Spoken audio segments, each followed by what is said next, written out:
Washington is your disability policy video podcast exploring and discussing the latest issues of interest to the disability community.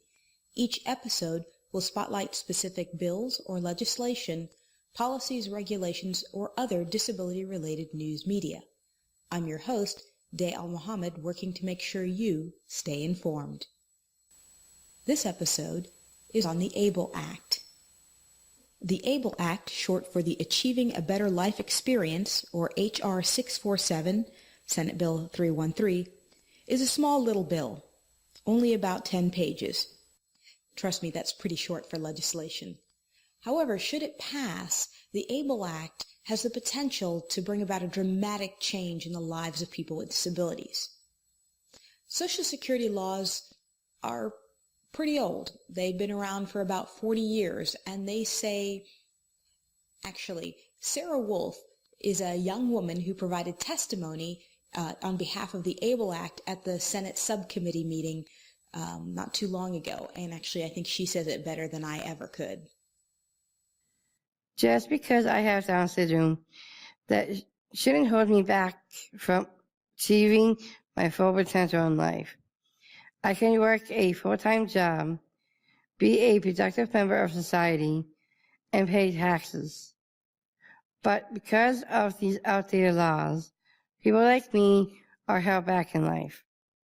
Currently, I cannot have more than $2,000 in assets before my government aid is cut off.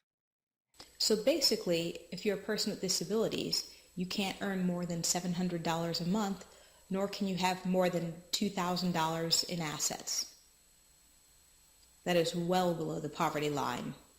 And as many of you know, having a disability is expensive. There are all sorts of additional costs, some which are provided for through government benefits, but not all. Which means, number one, the costs fall to individuals with disabilities and their families.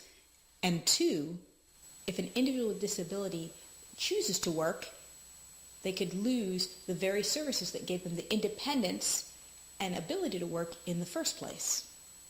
Congresswoman Kathy McMorris Rodgers tells us a little bit more about that. How are we going to pay for medical care that's not covered by the health care plan? How do we make it work to get much needed job skills training and still pay the bills at the end of the month? Questions like these generate unnecessary worry and concern because too often individuals and families have to pick and choose what care and services they can afford. Our outdated laws encourage men and women with disabilities to resign themselves to a life of dependency by spending down their assets rather than saving them for future expenses. Statistics show that 70% of people with disabilities live in poverty. More than half still live at home with their parents. With a $2,000 asset limit, you cannot save for all of the things that help you move out of poverty.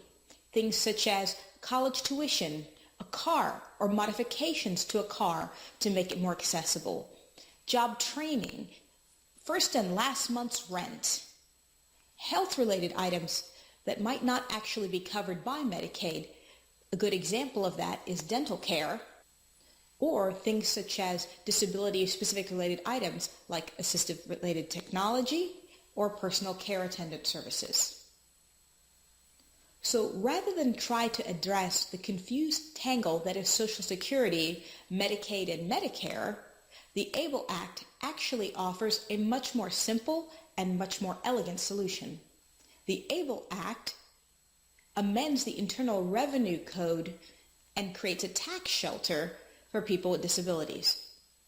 What it does is that it expands on already existing educational savings accounts. You might have heard of them as 529 accounts or qualified tuition accounts. And the money in that account does not count against a person's supplemental security income, SSI, or against their Medicaid. Account members can save up to $100,000 before they are ineligible for certain government services, like SSI, but they will never, ever lose their Medicaid coverage because of an ABLE account. The bill has 74 co-sponsors in the Senate and 379 in the House.